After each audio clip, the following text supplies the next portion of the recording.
Welcome back to Linked by Golf, the podcast exploring the journeys of people linked by the game. I'm your host, Ross McGuire, and this week I'm joined by Scott Knowles, the manager of Stephen Gallacher Foundation and the Junior Ryder Cup vice captain at Marco Simone and Bethpage. In this episode, we discuss Scott's involvement with the foundation, reflect on his own golf, and how the Stephen Gallacher Foundation is supporting thousands of kids to get into the game. Let's go over to Scott. Thanks for joining, Scott Knowles. Great to see you. Great to see you, Ross. Thanks for inviting me on. Really looking forward to this. No problem at all. And Scott, I'm going to jump in straight to the Junior Ryder Cup. So last year you were there, the Junior Ryder Cup. What was that experience like for you? It's hard to put things like that into words, to be honest. It's an amazing experience. Again, because that's the second time we've done it. We've done it at the Marco Simone in 2023, and then obviously the one in Bethpage. But it's just a different level. It's quite hard to describe as in what it means to the kids and what the feeling is just when you're there and how you're looked after. Again, the players themselves are all top class players. And to give an example, the sort of standard of some of these players, I can't remember the handicaps so much for this year, or last year, sorry. But in 2023, worst girl was off +7. Wow. That was the worst at the city. +7. And she was like, yeah, okay, you're okay, but the other ones are better. So it was like the standard is just like incredible. So again, like when we talk about players trying to get into the Junior Ryder Cup, they're saying, "Oh, I'm off +2, +3, they have a chance." It's another level. Yeah, it really is. That's like incredible. Another level. The standard is incredible. And again, the Americans are just on that same level as well. So in America, the golf was fantastic. It was the kids in America didn't get the full experience of what they had in the Marco Simone, and sadly that was the weather, because it was, I don't know if you remember, it was cancelled it was the Thursday. Yeah. So Thursday was the day when we generally have the singles day on the Bethpage, and they then meet the players there. They have breakfast with the players. They interact with the players who are playing the main Ryder Cup. They go into the stage, but because of the weather, that was all just cancelled. So it was basically had to then just play at the Nassau course, which stunning golf course. So if you ever get a chance to go over to play that, I would recommend it. Greens were like tabletops, and there were 13 in the stint, and it was just a different level for our guys. But the actual experience of how they get looked after and how the tour engages with the players, again, all the diet stuff, all the big boots to sitting about with getting the pressure on the legs, and it's an eye-opener. I was more attuned to it this time than I was the first time. The first time I was like, we didn't know what to expect. Steve and I, we went over, we thought, we know they're going to get looked after, but how well? And it was different class. The result wasn't as good this time. We lost, I can't remember the score. You never remember the score when you lose. But I do remember in the singles in the final day, at the turn, we were actually leading. And we thought this could be the first time we ever win in America. This is going to be... but the Americans, to be fair to them, they pulled it out and played some fantastic golf on the back nine and just sort of edged us out in the end. But yeah, it's a different level. And match play's like that, right? I mean, you can, how many team games, and for you, Scotland games, county games, how many games have you played? And the teams, like, 9 holes in, you're thinking, right, here we go, folks, we're going to win easy. And before you know, everybody's getting beat. It's crazy, isn't it? There was a few games like sort of 2 up, 3 up at the turn. You're thinking, okay, this is good. They could just hold out, and the next minute you turn around, they're 1 down. You think, how did that happen? But again, as you say, match play, these things happen. Then you just learn that through experiences, and even when you are 2, 3 up, you've got to keep pushing, put your foot on the pedal, keep pushing it forward, because you never know with golf what's around the corner. Every time you think you've got assist, it never works out that way. But no, the Junior Ryder Cup for the kids was, I would probably say, not so much again for the American one because of what didn't happen, but if I go back to the one at Marco Simone, I would say it's probably one of the best experiences they'll ever get as a golfer, unless they played the Ryder Cup themselves. I gave an example of that when, again, we won, obviously, Marco Simone, which is fantastic. So the presentation on the stage, we're all up there getting the presentation with Stephen doing his speech and all the rest of it. So we then came back down to sit in the front row with the main Ryder Cup, where they're doing the announcing of the teams. When it all finished, the VIP guests, which we were classed as, were to go through a certain door to get out. But there were so many VIPs that we couldn't get out that way. So they said, look, can you just go through the tented village? And the experience I think the kids had with that is that the fans realised who they were and started chanting Europe, and then put them on their Oh, shoulders wow. and That's took them awesome. through. So it was something, again, that you'll never experience. But it was Yeah. funny as well on that stage there, is that when we were there, Steve and I are sitting with the players and we're looking about at the VIPs that are there, and we're looking behind us, and there's Lee Trevino, Ray Floyd, all that sitting right behind you. You're thinking, wow. So But you it and was Stevie are funny. getting starstruck as well as the Yeah, kids? we're going, wow, look at this. And but the girls behind, there was the girls we were sitting with, they were saying, who are these old guys? And we were going, Where oh these my old God, guys just hanging around? who is that old guy? But then had Djokovic coming in, Gareth Bale, Carlos Sainz and Oh, of all that course, coming in. that's right. So I'd forgotten about them. That's yeah, right. so all Wow. the girls and all that and the boys all knew who they were. There was only a Yeah, of couple of boys course. who knew that there was Ray Floyd, Lanny Walker, all these guys were there. And you've got no idea who's sitting behind you here. That's brilliant. And then how do Yeah, so you again, that was sadly we missed that with the American one, and also in the morning of the Marco Simone, again we're having breakfast in the actual the main clubhouse, and when we're in there early in the morning before the singles on the Thursday, you had then Shane Lowry and Justin Rose and that came in to speak to the kids, chat with them, and again mix with them, and how good is that? just Especially it was amazing. That.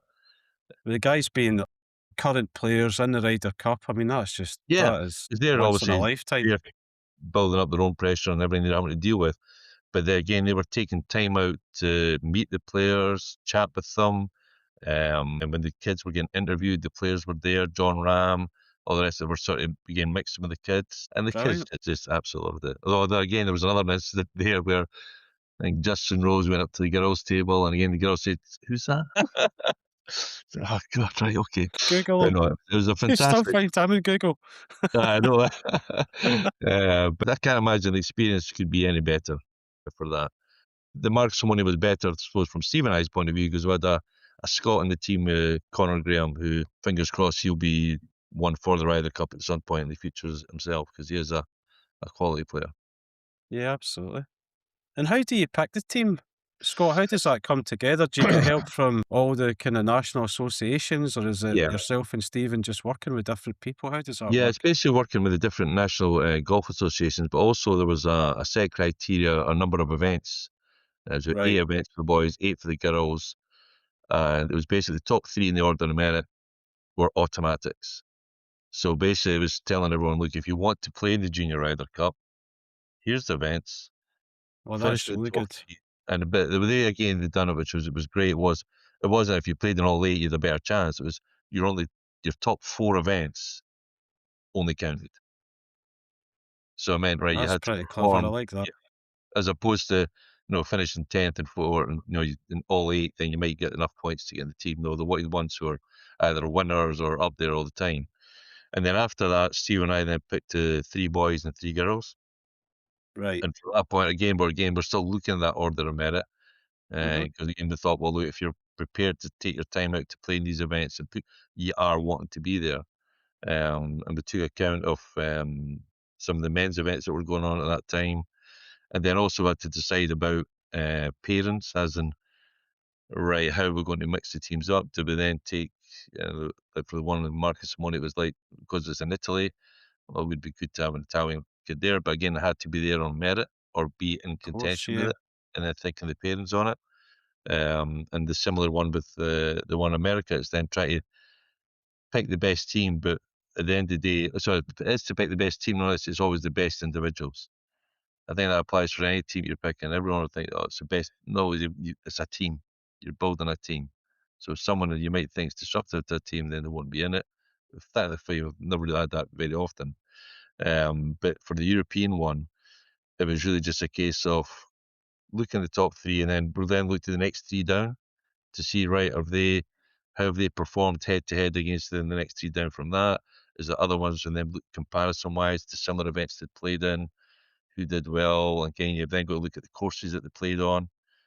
Again, because we knew we were going to Bethpage, so that was going to be, I think Yeah. Bethpage is certainly the longest course I've ever walked around, farthest played. It was an absolute monster.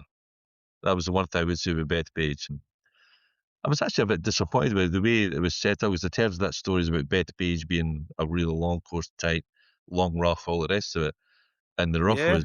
there was nothing. The fairways were quite wide. The greens were generally pretty flat. There wasn't massive slopes on them. And speed wise, they're decent speed, but they're nothing again sort of scary. So it was a bit. It was a wee bit not what we expected when we went, and it was sad that we never got to play the match on it. But again, the course for that for the girls was something like 6,500 yards. So it was like, Oof, a that's lot of tough times in America. so it's long for them. Yeah. Um, but yeah, so again, you take all that into account, and then you have to then also then speak to the associations, their coaches as well, to find out right again. So if we are picking, I think we had about 3 or 4 from the French team. Right. Again, it's speaking with them to say, well, look, do they play matches together and they're on their own international matches? Are they a pairing? Who gets on with who? What sort of personalities they have with them? Because Steve and Of I will course, maybe. Sorry? it's easy to forget the kids are coming from different countries as well, and they might Yeah, not necessarily have spoken so much English. So we kind of get this thing of, oh, everybody speaks English, but even as young exactly. kids, there's different levels within different countries, and Yeah, eventually, many of them obviously end up fluent, but yeah, it's different stages for them all, isn't it?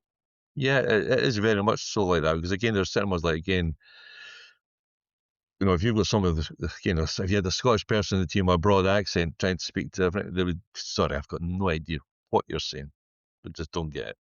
So you've got to balance that as, and when you're looking at parents, and then also because of the fact of the way the Junior Ryder Cup was set up, there's mixed foursomes in it, 4 balls. Right. So Okay. again, you've got to balance that as in, right. Well, you've got a Scottish kid with a French girl. Okay, they don't understand each other. They're not really going to necessarily gel with them. So you've got to consider that when you're looking at who goes with who as well. Um, so yeah, so there's quite a lot of moving about, and then again, to Steve and I only maybe see them once or twice during the year, and then all of a Right. sudden we've got them together for that period of time. So we only have a short period of time in practice to really get the parents sorted out, as in we'll have a sort of plan before we go about the speed to the coaches. But then there's nothing better than seeing the people perform and what they are like on the golf course for us then to make a decision, right? Do we tweak that? Do we change that? So yeah, there's a lot more to it than sometimes what people think on it. Oh, I can imagine. And logistics as well, trying to get all these kids from all these different countries out to Italy Yeah, safely, make sure they're okay, yeah. get them out to America. It must be stressful in many ways as well. There's the background staff of the tour are absolutely amazing to be how they organise things for us.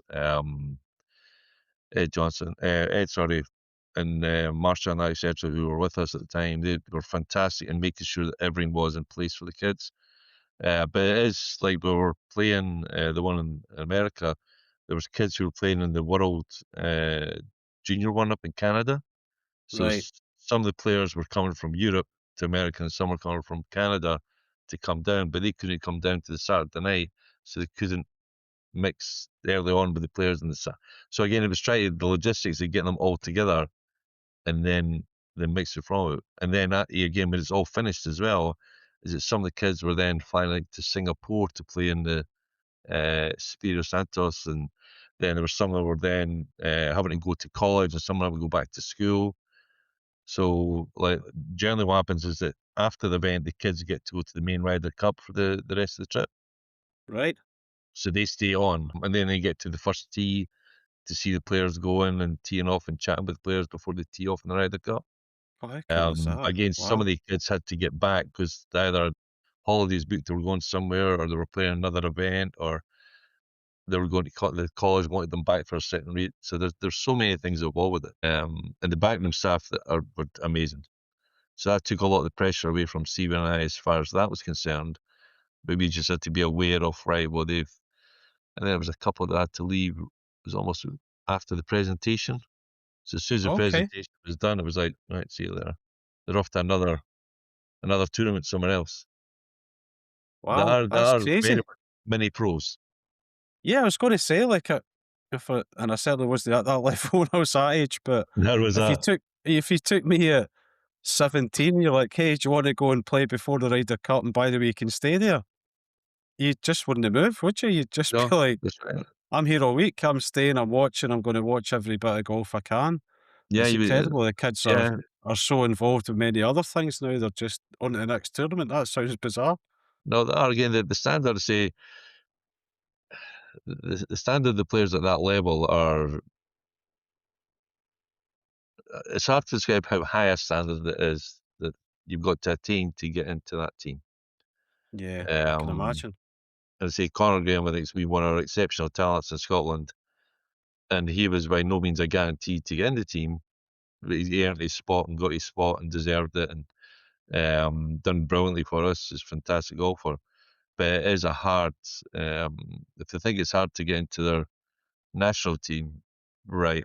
You're then now looking right now. We're looking at the whole of Europe, and there's only 6 boys and 6 girls, so it's not as if there's a massive chance for you to get that position. It's not like a squad of 50 you're taking. I mean, that's incredible. It's not like it's a squad of 50.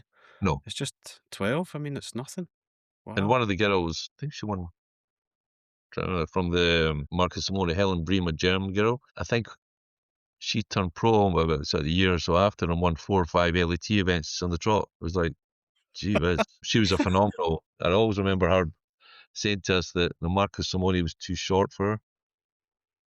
My God. But Wow. again, because she only hit her driver, I think, because of the way the tees were set for the girls, was like she only hit her driver twice.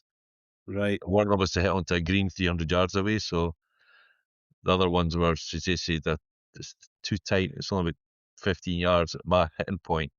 So she had Yeah. to hit a rescue club to stay back to say they couldn't hit the driver. She still Wow. won her What a matches, record but that was. That's eh? incredible. That's incredible. Just a year later, she's on LET and winning Well, events that's at the the thing is gate. with the Junior Ryder Cup. I remember we were involved with the Junior Pro Am in France, so Right. Paris, and I played in the Junior Tri Am, and it was Nicholas Holgar was in front of us as an amateur, My so he was goodness. playing the Junior Ryder Cup.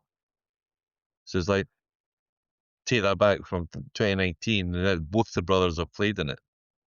That's And it's just like incredible, they've isn't been it? playing the actual Ryder Cup. So there's a few of them that are that good that they can then jump from that into the main Ryder Cup. And that doesn't often happen. Like, I'm sure, and you've got that experience, Scott, from Scottish national teams. The sort of pathway is not as straight as it's just not a straight road. No, There's people fall off for various reasons. It's not because they're not a good golfer. There's lots of different things in life get in the way. well that's the thing It's is I think incredible. golf is an individual game, and there's so many different facets that can change your course of where you're going. So Yeah, now the best, like again, but obviously we're dealing with a lot of the youngsters. So the best 10-year-old, the best 12-year-old, best 14-year-old doesn't mean they're going to be the best adult golfer. yeah, They're the best at that time. Now, it could be because of their technique, could be because of their size, could be because of their mentality side. And then when they get to teenage, with the teenage years, that can be anything.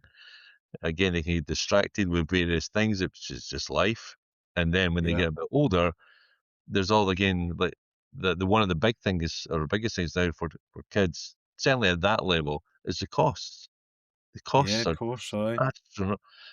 I think even in playing, if you played in they call the Scottish circuit and played in our events or the uh, juniors tour event or whatever, it'll cost you about £15,000 Wow. because what you tend to forget is that when a junior plays an event, they generally go as a family. Yeah, So it means the family's staying over Friday, Saturday, Sunday.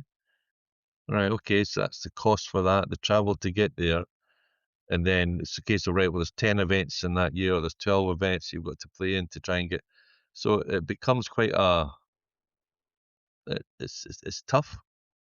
It's yeah. trying to manage that costing for them and then try and get courses in areas where more people can actually gather together. I don't think there's an easy answer to it, unless, like, I know a lot of the other countries, they support, again, because they have the money to support the players. Scottish Golf don't. Scottish Golf don't have any money, to be honest. Yeah. I remember we were told us in Spain, Murcia, they have something like 4 million they use towards development for the players.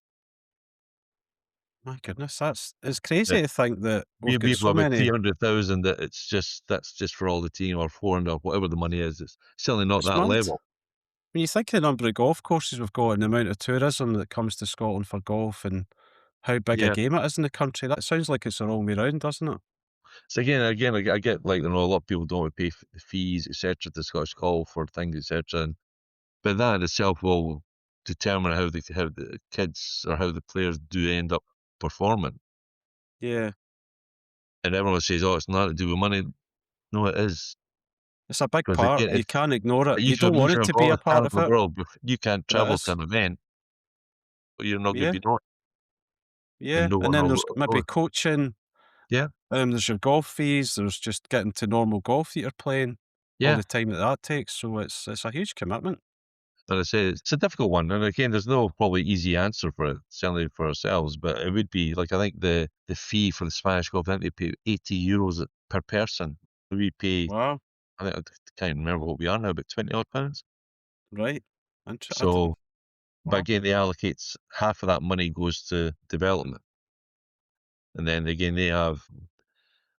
We were speaking to, in some of the countries, they have houses in various countries which they take teams away. I'm going, how What? did you? Because again, the money. I see the money that they bought houses in Switzerland, Spain, for that, basically just training. So they take a team away and they stay over there, but they own that place. So then they can go there as many times as they want, and do what they want with it. That's And incredible.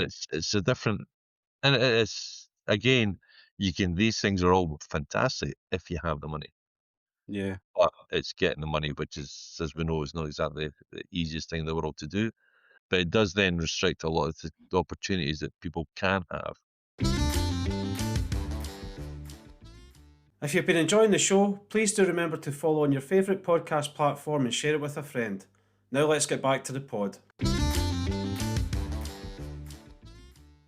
And even from our point of view, like, we are always engaging kids to get into the golf, which is our mainstay on it.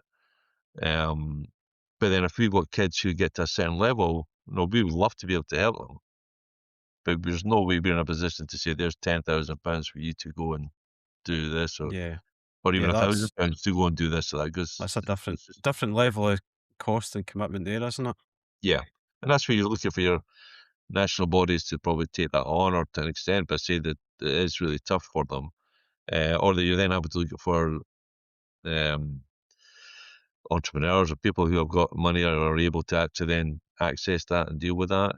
But again, that's not exactly an easy thing, because there's No, so many other things that are out there at the moment. exactly. Yeah. And Scott, we've jumped straight into the Ryder Cup and we're starting to get towards the foundation work there as well. But we'd love to go back and find out more about how you got into the game and what your journey was like. So what got you started in golf back in the day? Well, some people think I got started with hickory clubs way back in the day, but honestly, there was metal clubs about when I was playing. Uh, well, the bizarre thing for me, when I was a junior, I never won anything. I never won one event. Really? I was off scratch from probably age 15, but just never won anything. That's Not well, incredible. not Wow. didn't even, I don't know. Are you The going only to, are thing you going to I turn around the remember, camera and there's a cabinet full of like 100 trophies, so I didn't really win anything. no, at that time there was, I'm trying to, did I win it? I think I won an under 12 event once. That was about it. And it Wow. was bizarre because then I think again when I was always at school, then I was playing with all my friends games, like with Ian Young. I used to practice a lot with, who always, I don't know if you remember Ian Young. He's won the Scottish PGA and all the rest of it. So I used to play a lot with him, and a chap Dave Burbage used to play a lot, and practice a lot. But for some reason, it just never happened. And then it was bizarrely, when I was just turning 18, was our last year as a junior.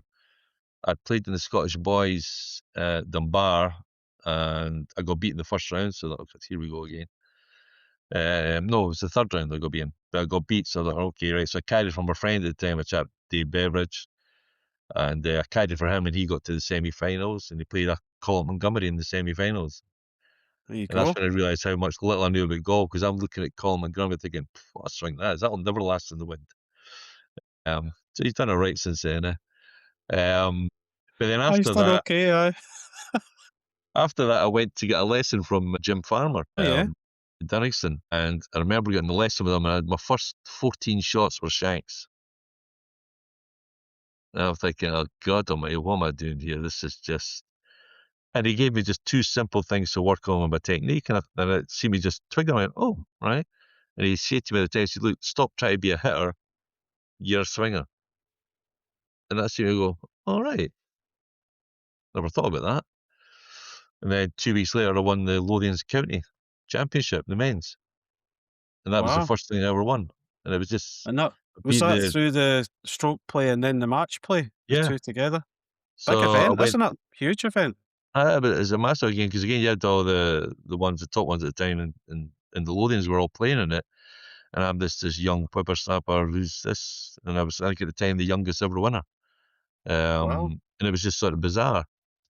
But then by that time, I'd already started a job within the bank. And so I was, again, trying to combine golf and banking. And I didn't find that too easy, to be honest, because again, you're doing the banking exams and everything that goes from it. So the next thing I won was, what age was I then? 24, 6 years after that. I won the East of Scotland at London Links. And despite the fact I was working, I was still trying to play in the weekend events if I could, like the Cameron Corbett and the Bleeding Gold Medal and East of Scotland, South East, West of Scotland at the time. But again, I was sort of rushing to get there, then rushing to get back to work. And then at the East of Scotland, the one problem was always my Achilles heel was my driving. That was tend to get me in a bit more trouble than anything else. My irons were always fairly good. And at that event, East of Scotland, again, my dad was caddying from us, so we'd drive up. I'd take the clubs out the boot of the car, ready to go in the first round, and I'm going, where's my driver? And my dad said, I took it out and I left it in the house. He actually took it out? He didn't tell you? He said, what's it? I'm fed up telling you, and you're not listening. I said, so if you've not got it, you can't play with it. So I thought, that's brilliant. Right. Okay. Guess it'll be 3-wood today. The 3-wood. So I think I went and I shot something like, I can't remember what the scores were, something like 67, 71 with a 3-wood. I was thinking, I think I was leading by a couple of shots after the first day. I thought, okay. And so obviously man's not as daft as I think he is. So went back home, and my dad said, do you want to put the driver back in there? I went, no, that's fine, just leave it. Just leave it there, yeah. So then I carried on with the 3-wood again on the Sunday and went on to win it. So it was like, right, okay, so I don't really have to hit the driver all the time, do I? No. Right, okay. Point taken. But again, it's like we were talking before, then life sort of gets in the way with things. So again, by that time I was then married. So again, there was the commitments from that side of it. Again, buying a house. So again, it was like my life probably at that time was I was playing a league match for the club on a Monday. Tuesday and Wednesday was sort of work time and spend time with my family and that. Thursday was maybe a little bit of practice. Friday, if possible, try and get up late at night to try and get a practice round. If I couldn't get that, it was just to get to the venue. And then you had 2 rounds Saturday, 2 rounds Sunday, and then back to work on the Monday, and then doing that full cycle. So I was doing that I did that for about 20 years, so I think it now. And it was most weeks, etc. with it. But bizarrely, it was when, back in 1990, when I became the Scottish Golf of the Year. The bizarre thing with that was, by that time, I had 2 young kids. So a 2-year-old and a just born at that time. So it was bizarre that how it was almost like that took my mind off a bit of golf. because I've now got the family to think about, and so I was, whether or not I was more relaxed or not. But then I did change job at that time to become a sales agent with Co-op Insurance. So I had time during the week. I could set my time to Right. go. So I made Wednesday was my day off, so I could then play in over the winter. That winter, I played in the Alliances. So I was Oh, getting yeah. to play against the pros, and I was winning events on that event. So it gave me a bit of confidence to go, okay, I can really compete with these guys now. And then at the start of 1990, I think I finished about 5th at the Craig Miller, which I probably had a chance to win it, but I didn't take it. But to be honest, I thought, I'm really quite glad of good start to the season, finished 5th. And then went to the West of Scotland, and I won the West of Scotland. And funnily enough, I pipped Andrew Coulter back in that Wow. time. I birdied the last 2 holes at Codder to beat him by a shot. That's And not then, easy. That's uh, 2 tough holes as well. Wow. so that was really what early I went, okay, so down the stretch, I can do it, I can hold it together. And then I think I finished in the top 5 in about 10 events in the year. It was Wow. just, I won, trying to else what I won. I ended up winning the Southeast at the end of the year to cement the winning the Scottish Order of Merit. But I think I finished 3rd at the links. I was, I think, at that time the only unseeded player to be seeded in the Scottish Amateur.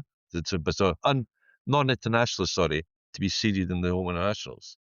Right. And that was purely because of how I performed at the start of that year. It was like, well, you're in the top 8 now, so you're not on the team yet, but you're going to be into Yeah.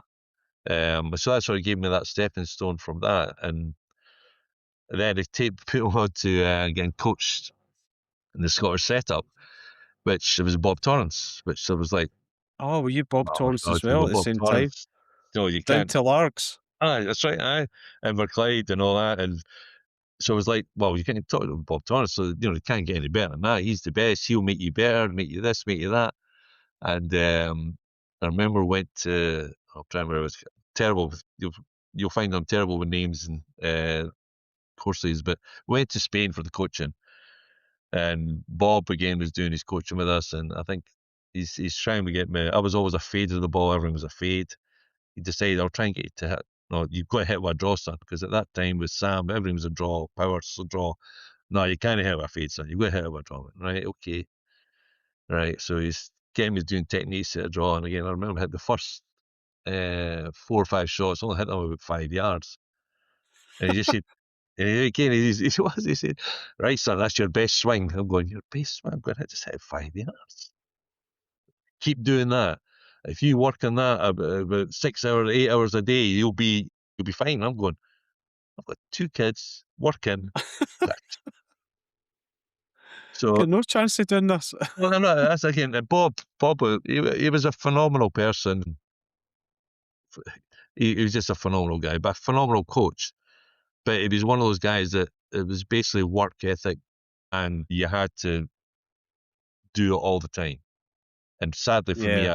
I just never had that time. But I did try to incorporate it the following year. And to be honest, I was then trying to hit draws and hit it out of bounds. It just wasn't. I thought, God, this is just, I've If got you're to go trying to, back. if you don't know, if you're not even sure what you're trying to hit, you're going to struggle, aren't you?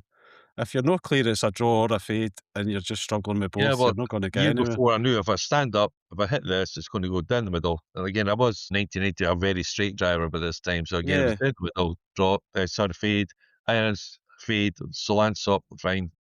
And the game of the courses back then, Scott, was really set up for that. I mean, you'd be playing Yeah. a lot of links golf as well. You don't need to smash it miles back then. You Yeah. want to keep it low, get a bit of run on it.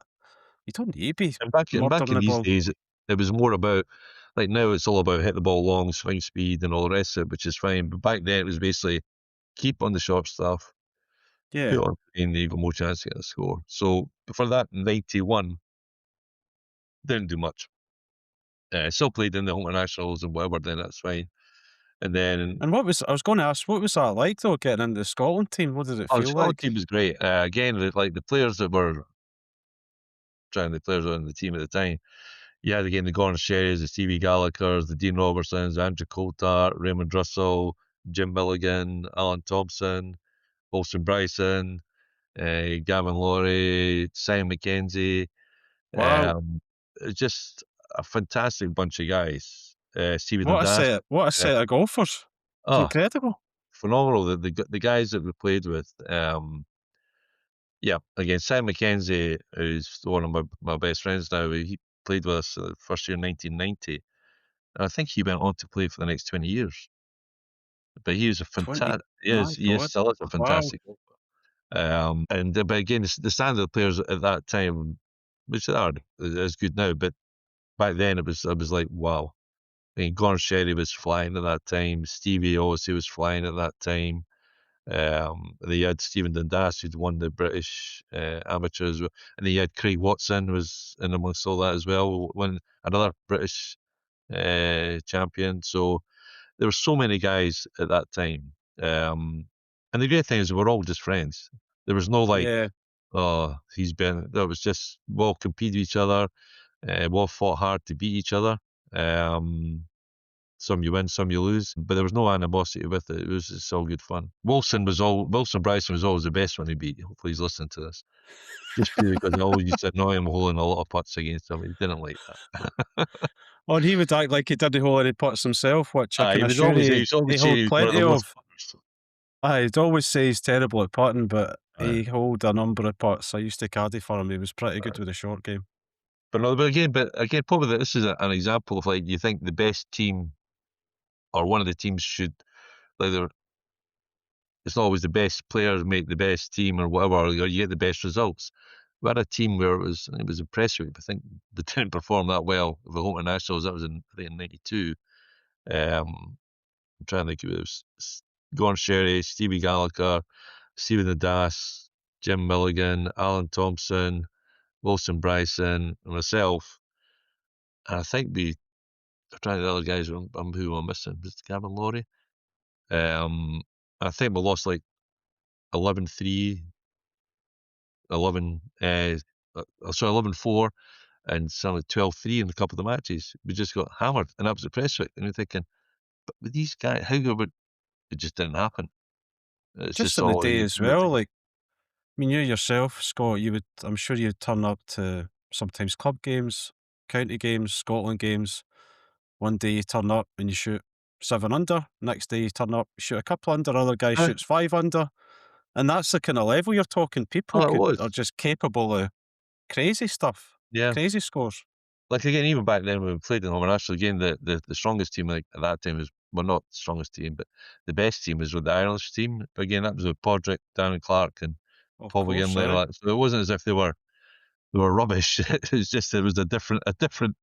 They were just again another level, etc. with it as well. But again, you created a lot of friendships, etc. with people at that time. When I say '92, in '92 I won again the East of Scotland again, and I won. Oh, what else did I win that year? Craig Miller Park I won at the start of the year, and then I won the East of Scotland again, and I finished second in the Scottish Golf of the Year. It was Dean beat me, but I finished second to Dean in the Scottish stroke play, but that was a bizarre one because it was at Morn Hall, and I was leading after 3 rounds, and I thought I had a 3-shot lead with 2 holes to go. Because I was with Simon McKenzie, who was the nearest person I thought was in that slot. He's not. So I'm 3 shots ahead. I'm thinking, fine. And we got to the 17th tee, and there was 3 groups on the tee, which is a par 3. Yeah. Like, what's that? Oh, there's been a big hold up. So, all right, okay, right. And then someone started coming back to it. Did you hear about Dean? I went, what about Dean? Oh, he's birdied something like 6 of the last 8 holes. I was like, what? It's like, what? He says, yeah. So you're now 1 ahead of Dean. I was like, where's Dean? Dean's finished. Right, okay. So again, from my point of view, I had about half hour wait on that par 3, and then I missed the green, didn't up and down, and I thought, right, okay, I'm level now with them. So then they went down 18, hit, by that time it cleared up a bit, hit my tee shot down 18, and then I had to wait for 20 minutes to hit my second shot because they were waiting for a ruling for a game in front. And I was like, No. come on, somebody. Somebody So, cut you a break. so again, I missed the green on the right hand side, did up and down. It was like, right, okay. Wow. But that, and then again, even Dean came up after, went, he basically said, "Sorry, big man, but just I had one of those back nines." And the thing is, with Dean, you always knew he could do that. He was a Yeah. phenomenal golfer, a great player. And again, obviously, he's doing fantastically well up at Stirling now, and also with the Walker Cup, he's just done as well. It was an incredible set of players that came through at that time, wasn't it? I mean, you've Yeah. got talking about Dean Robertson, Bartley Howard, Graham Rankin, Oh, all these Bartley, guys. Bartley and Graham, yeah, they were brilliant. Again, there was so many. There was a lot of characters again about that time, and again, they all had different personalities. There was again, Graham was always, "I'm going to beat you," and doesn't matter, he was going to beat everybody. He just Yeah, was probably the ultimate. Terminator. Yep, aye. And was talking to his ball, saying, "I'm going to kill you," and and he did. He hit the ball. He was a fantastic character. But then you had again like guys like again they were saying at that time, Lon Kelly, David Patrick, and all that were coming through at that time. That's right, aye. And Mark Loftus, who I referred Yep. to on here. So it was a great group of guys that were involved with it. And you had I would say, your sort of journeyman in the main events, like your again sort of Les McLaughlin. On our side, we had Alan Hogg, Scott Walker, various ones who were in that. So yeah, it was a great time to play, to be honest. But it was again a different time because at that time there's still people who call out full-time amateurs. There was a lot of them just starting to come through at that time. But Yeah. there wasn't many.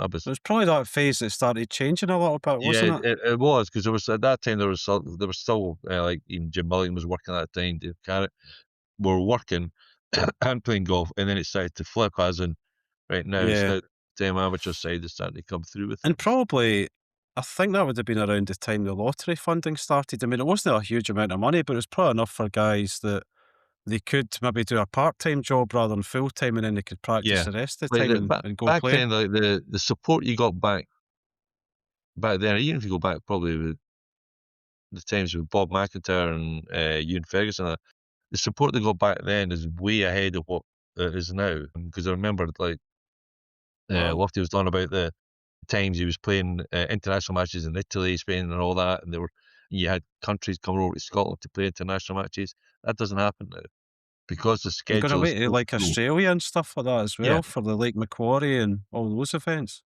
like we still go to the South Africa through the Johan Rupert, the support he gives to Scottish golf without, which is great. Yeah. But then that's more or less it now. There's not. I remember back, playing against France, playing against Sweden. There was international matches that were going at leaving or whatever, but there's none of that really now. And that's again because the schedule is so busy now with so many events, and the Yeah. European structure is now a lot stronger, and the events are a lot bigger there now. It used to be again the Leave and Gold Medal was a go-to event. You remember Lee Westwood winning it there. Played in it. I remember Robert Carlson playing Wow. Ulrike Janssen playing in it. So I remember these guys playing in it, but now that doesn't That just happen. wouldn't They don't. happen. Yeah, it doesn't happen. They don't come here. And a lot of that again is down to things like Wagger and everything else that comes from it. Wow. But for me, again, like at that time, it was I was more into. I enjoyed all the times, etc., with the individual sport, but team was I love playing in the team stuff. Yeah. And the Scottish Area Championship was probably my biggest one as far as our sort of record goes. I think I've won it 6 times, so I've got 6 gold medals with it, and I think that's a record. But I then was captain of the Lothians team as well, so I won that 4 times as a captain of the Lothians, so I've got 10 medals with that. Wow. And that's pure again, it's the team environment, 6 again players going away, mixing, gelling, bonding. And again with that, with the Lothians, again we were spot with choice because of the area, size of the area that we are. So we had like the game. This is going back a bit time now.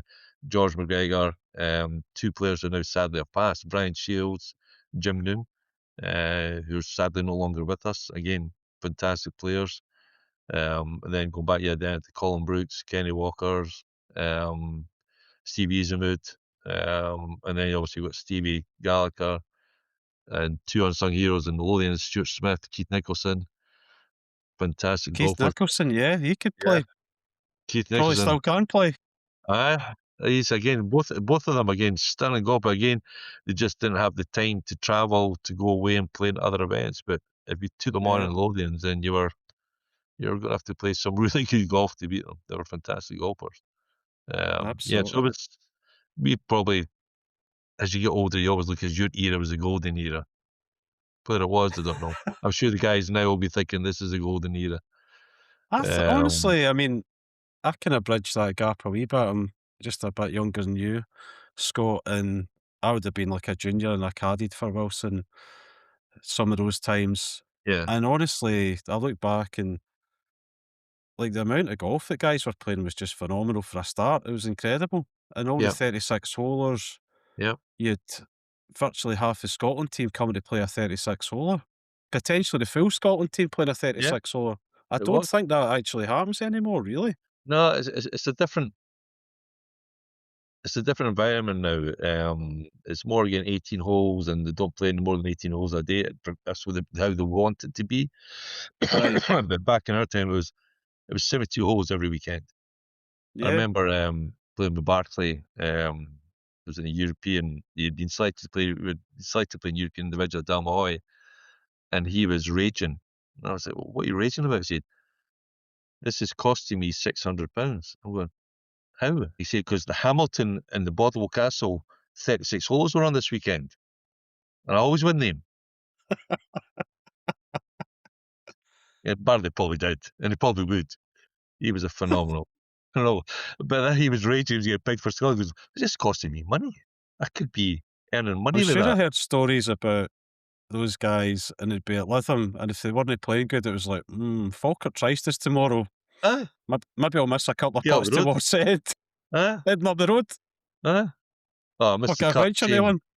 That's a shame. Can you come back? You've made the cut. No, I'm halfway up the road now. I'm playing with. Yeah, so it was 72 holes. So 72 holes on the weekend was a norm. That was the norm. That was the norm, wasn't it? You played on the Saturdays, 36 holes. You went out Saturday night with your wife or partner, and then you were up early in the morning to play another 36 holes, and then on Monday you were at work. And then you had a league match on the Monday, then you did a wee bit of practice in between it. And in I think between it's you fair see to say different times. oh man. Well, I think back to it now, I don't know. I enjoyed it at the time, loved it at the time, but I was thinking, my God, did I do all that? Right, okay. Yeah, Yeah, fine. absolutely. But nowadays it's 18 holes is, yeah. And so there are occasions when I hear people saying, "Oh, I'm tired." I'm like, yeah, okay. Exactly. And it's a great segue, Scott, into your work with the Stephen Gallacher Foundation, because we've talked about a lot of the guys that Stephen would have known, that you would have known. Yeah. And then that's obviously given both of you, especially Stephen starting it, of course, and getting you to run it, the inspiration to put the foundation in place. So I'd love you to talk about that and some of the work you're doing with the kids and just throughout golf. Well, again, it was back in 2012 at all started. And it was Stephen had been speaking to Paul Laurie and knew Paul was doing it with his foundation. And Stephen again was always wanting to give something back to junior golf. So he was contemplating then how he's going to do things and what was involved with it. And at that time, I'd been working with the financial industry for about 30 odd years. Subsequently, about 6 months before Stephen decided to do this, I had thought, you know what, I want to get out there. I want to now try and give something back to golf myself or do something within golf. And so I, maybe stupidly or unwisely, I don't know, man, I decided to pack my job in altogether because I thought if I keep on going humming, I'm going to do it and I'm working it. So I thought, no, just cut ties with the work. Finish. I could afford to do it, fortunately, for a year or so. But it was 3 or 4 months in, I was thinking, oh my God, was this a good idea? But then Stephen sort of called me and just out of the blue said, look, are you doing anything? I said, well, at the moment, no. But would you like to help me run my foundation just to get started in it? I went, well, what are you looking to do? Well, we're going to go up to see Paul, have a chat with him, what they do, how they set it up and that, and we'll want to get that established down in this area. So Paul obviously is the north and we'll be, all right, okay. So we started from there, went up and it was August, September. Come November, we then say, right, okay, we are going to do this. And Stephen said, well, do you want to get this set up for us? I said, right, okay, we'll get that set up for you. I said, it's just part-time. I said, that's fine. I said, it's involved with golf, dealing with kids, love it. I'm up for doing that. So it was in 29th of February, bizarrely. 2012 is when it all officially started. So again, the concept has always been, and always will be, is just to get kids to play golf and join local golf clubs. Right. If we get the next superstar, great. Because again, we still have a belief, even with ourselves, as in, if you're good enough, doesn't matter what the system is, you'll come through. They'll all come through. It's just you have to set systems up to give more people opportunity. But the top guys will always find a way to get their way through to the top. It always does work that way. But we just want to get the kids engaged with the game and enjoying the game. So again, we started running what they call flag events, and a flag event is a 9-hole course. The holes are no more than 150 yards. So the kids then have to try and get around that course in 36 shots or less. So That's great. the way we operated at that time is they had little flags that went round in, and so wherever you hit your 36 shot to, you stuck it in the ground. We would then come along, register it. So the idea was to try and get, right, you got to the 5th hole this week, right, next week try and get to the 6th, and that was the goal, was to try and to get to that I like level. that. That's a smart way to do it, actually.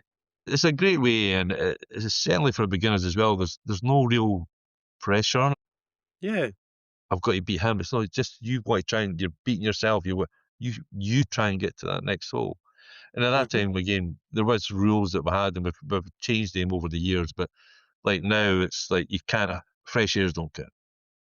What's Right. the point of depressing someone with that? Right. If you can't get out of the bunker after 3 shots, just pick it up and throw it all. Yep. It's fine. If you go into water, you don't drop it back this side. You go over the water, because we don't want you keeping on hitting balls into You the keep water. hitting on. Yeah. And you can't have any more than 4 putts. So, and then we That's say, brilliant. okay, well, now you cannot have any more than a 10 on a hole. So if you've had 10 shots, pick up, go to the next one. That's good. So we then created a almost like a judo belt system for it. So we said, right, okay, so it was to try and give the kids, look, there's some belonging, some you're going to get from it. So like every kid, doesn't matter how, if they're the worst golfer in the world, never ever played the game before, they'll always get to the 4th hole, because they can only go 10, 10, 10. Right, you're at the 4th hole. So you get a white wristband. Oh, right, okay, that's great. Right, what do I get to the 5th? Oh, you got red and white. Oh, right, I want to get the red and white. What do I get to the 6th? Oh, you got a red. Oh, red. I want red. What do I get to the 7th? Oh, you got it's yellow and green. Right, a green one. And then to the annoyance of Stevie, we made blue, was if you got to the 9th.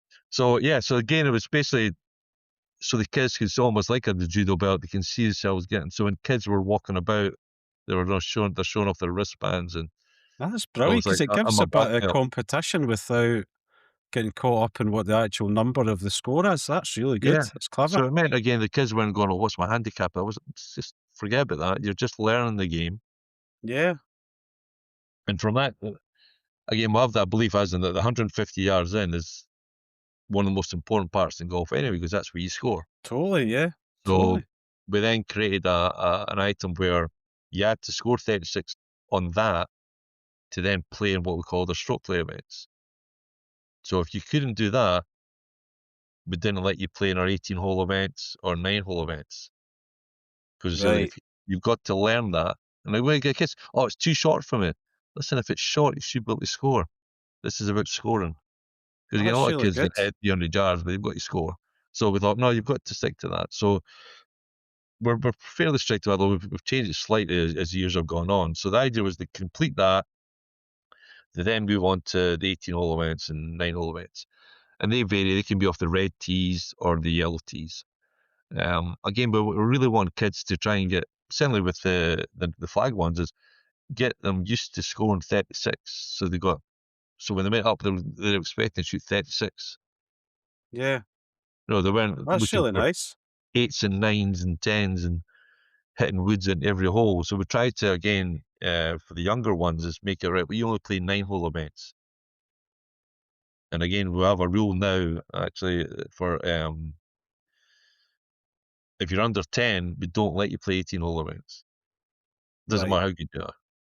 And the reason for that is that over the years, we've seen that the kids, when they're in a rush to get to the 18-hole event, which is this, a lot of kids can't play that, but at that age, you can see towards the end of probably around about hole 12, 13, they start to tire. So this beautiful swing that they had as a kid starts to get flatter and flatter, Yeah. flatter, and then the scores don't, and they go, oh, I don't know. And that And you affects, see them that getting, could affect long-term your golf swing and your it does capability affect in it. the end. For me, we certainly believe it affects it on the long-term basis of it. And then it also becomes that when they do that all the time, it then gets hard to change that flat back up. Yep. And again, Absolutely. sometimes the kids that age are also, which I did as well, and I got from my dad, you get the hand-me-down adult clubs, which are heavier, so they can't Yep. really swing it up that way. So again, like the kids clubs nowadays, like US kids stuff, and again, the golf for kids clubs, they're great because they're so light, so they can get the beautiful swing. But the idea is to try and maintain that as they grow on. So sometimes people are, which I understand, parents, they want their kids to, oh, but his handicap, he's good enough. But it's not about being good enough. It's like the long term, because the objective is, one, we get them to become members of golf clubs. Yeah. We want them to be the best golfer they can be when they're adults, or if they want to go international wise and move on. So we try and sort of, where we can, rein them back. There's times where we can't. Like, you're always going to get a player who's going to stand out without that. Again, we had the Conor Grahams and that. So they guys happen, and you can't Yeah. stay back when they're that talent. But 99.9% of people will always try and rein it back a bit and say, look, let them enjoy. But he finds that easy. Great. Shoot 28 all the Be time. amazing at it. Be Sure. absolutely amazing. Really Yes. build your confidence Every and hole, and show us how good you are. And then see when you move up, you'll develop with that. And I always think back to, it was something, I think it was Tiger Woods always used to say, playing your age group, playing what you're good at. I think Padraig Harrington's the same, is that yeah. prove you're the best 10-year-old, prove you're the best 11-year-old, don't go 10, I want to be the best 16-year-old. No. Beat that, put the fear of death into people at your own age range, and as you move up, everyone becomes a bit scary, which is always what happened with Tiger. And you get to that mark when you turn up at an event, you go, oh, Tiger's there. Oh, God. He wins it every time. Right. Yeah. As opposed to going from 12 up playing all these under 18 events and whatever it's like. It's good to get to do it on occasions because you get a bit of development from it, but not all the time. So we have them go to that level, and then once they play in these events, which are handicap events, obviously they're then more into getting their handicap and scores and all the rest of it. And then from that end, we then move on to what they call the Wagger events, which is elite events. Yeah. And that's where you then get the lower handicappers then performing with that. So we'll have probably in about, trying to think how many events we'll probably have in the year. We'll probably have about 70 to 80 events in a year that we run. 70 to 80. Yeah. So Wow. again, we try and incorporate 2 events on one course. So again, we'll have a flag event and a stroke play on that same day, just That's for helping incredible. management with volunteers. So you're doing them like midweek as well, Scott, in the No, summer? Sundays. And the clubs, Wow. to be honest, in Scotland have been fantastic with us. Again, primarily when we started, we were in the Lothians area. We're Yeah. now working in the Glasgow now, which is with Brilliant. Claire Marie Macaulay and Cal Macaulay. Oh, yeah. So again, they're doing work for us. So obviously Callum's pedigree in golf is fantastic. So that's a great thing. And Claire Marie, former pro, and all the rest of it as well. So these are people who have got great knowledge that they can then pass on to kids at that area as well. That's And awesome. again, we try and spread it where we can, but it's like anything else, we can only do, because at the moment it's still only really myself and Stuart Johnson, who again played county golf and won area championship with Stuart. It's only him and I that are really running the foundation. The rest of it is working with the volunteers, and the volunteers we've got have been outstanding, would be sort of not a strong enough word for them. They've been fantastic. And the commitment that they're given to the junior golfers and that as well is unbelievable. So we do try and spread it as much as we can. So I think we've got events at Kilmarnock, Barassi. We're going up to King Usie this year, which is a new one for us. And we do Lockhorn Meadows and Fife, and we're always in the Loadings area. We go down to the Borders.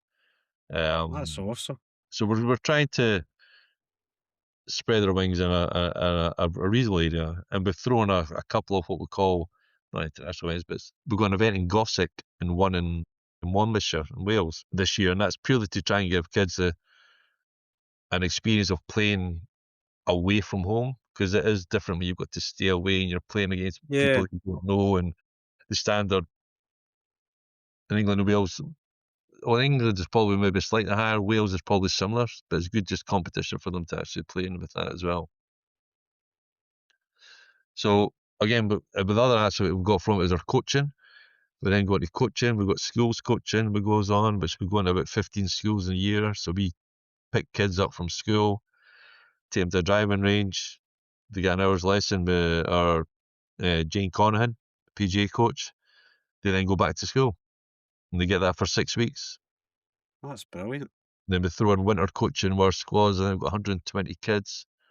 Coaching with Ian Ray, Neil Marr, Alison McEachen, Jane Conning. So we've got Fairmont, Meldrum House, Cathkin Braes, Golfit, and Renaissance.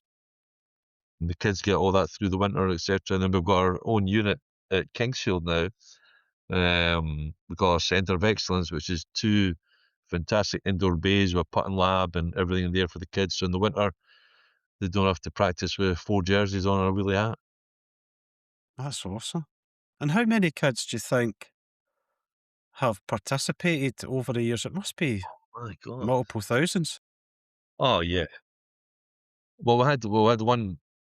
There was one event we did with active schools at one point, and it was 5,000 kids in that one year that we dealt with at that time. Wow. And like even just now, we've got a mailing list, which is, I think the mailing list, again, they're not necessarily always going to be players, but that's probably around about 1,800 at the moment. And the events we've got for this year, about 880 have registered to play in events this year. I hope they don't 880. for every event. But that then covers the flag events. So the flag events, and then we've got about 300 kids registered for that. And again, that's from Wow. age 4 through to 17. That is unbelievable. That's So the really numbers cool. are great, and I would say it's still Stuart and I try to do the admin work and everything that comes from that, and hence the reason why I don't think I've not played competitive golf now since 2010. There you go. So no medal play since that. It's just I just don't have one. I don't have the I was going to say, you time. don't have the time. I mean, golf courses probably every weekend, but when I come home now, I play a bounce game. I play the 4 balls with the guys like Wilson and Simon and Stevie and that, and we still play matches against each other. But it's more for the banter than the prize win. That's awesome. Well, Scott, if people want to learn more about the Stephen Gallacher Foundation, how can they learn more and get in touch, and where would Basically, they find it? Yeah, if they go into our website, which is www.sgfoundation.co.uk, that gives you the broad spectrum of what we have on it. And there's a section in there called Ask Stephen, which basically tells you what we have, and there's a pathway we have for it, which is how I tried to explain there.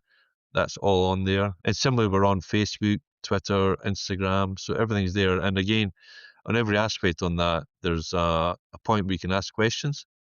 So if there's anything you're not sure of, or you think, oh, what does that mean? And basically you send the question in, it will be me who picks it up. That's great. So as long as I'm not flooded with 880 questions a day, it's fine. Yeah, so again, it's, again, for everything we want to do, it's all about making it easier for the kids and the parents as well to enjoy events. Because like the flag events that, sort of going back a bit there with the ones that we run with that, we do insist upon parents being there. Right. Now, again, part of that is, one, because of the age of the kids, and kids can have meltdowns with it, and we don't want to be having too much of it. So we want the kids to feel safe in the environment they're with. So if they've got an adult with them, then that's easier, etc., for the kids to maintain it. But also it helps the parents engage with the kids and enjoy a day with their kid. And again, we've had kids situations in the past where the kids never played golf before, but now it's the parents. Yeah. And then within a couple of years, they've all joined golf clubs, the mum, the dad, the parent, and all of a sudden they're playing golf as a family. That's Now, awesome. for us, that's what we want. That'd be our ultimate goal. Again, through the years of the events that we've had like Bob's played in events, Bob McIntyre, Ewan Ferguson, Connor Syme, Grant Forrest. They've all played in events that have been to do with the foundation. That's awesome. So it's great to see these guys coming through, but my biggest enjoyment is going along and seeing the 5 and 6 year olds bouncing down their fairway with their dad carrying the wee bag over, and the wee kids running about, chasing after the ball, hitting it, running, chasing, hitting. I get a bigger buzz out of that than anything else, because you just see that they're having a bit of fun, and you know that it's a game that if you're age 5, they'll be playing it probably for the next 80 years. Yeah, I think And that there's is the not many great thing sports about that golf. actually give you that possibility. Yeah, you can play it for a long time, can't you? Yeah, and also gets the kids outside. Anything to get away from a phone, or as we're doing now, laptops. But anyway, but yeah, if we can get the kids outside, then I think it's a win-win. Absolutely. So listen, thanks so much for joining us, Scott. It's been great to hear from you. Great to hear about the Junior Ryder Cup, Stephen's Foundation, and also some of your own journey as well. Really Cheers, appreciate Rob. it. Thanks for coming on. No problem. Thanks so much for asking me, and all the best. And I'd like to thank Scott Knowles for joining me and sharing his stories about his work with the Foundation and the Junior Ryder Cup. Do check the show notes to find out more about Stephen Gallacher's Foundation as well. If you enjoyed this episode, please follow Link by Golf in your favourite podcast platform, leave a review and share it with someone who loves golf and people's journeys. You can also find the show on Instagram at Link by Golf for future episode clips and insights. I'm Ross McGuire, thanks for listening. Lomond Golf Tours have helped thousands of guests build bespoke golf trips to create a magical experience. Travel in style with our executive chauffeur travel, whether it's golf on a major championship venue or one of our hidden gems, 5-star accommodation or a boutique bed and breakfast, or is it whiskey tasting on a private boat? Lomond Golf Tours are here to help build the tour of a lifetime. Whether you're celebrating a special occasion or ticking it off your bucket list, embark on a trip that you'll remember forever. Visit www.lomondgolftours.com.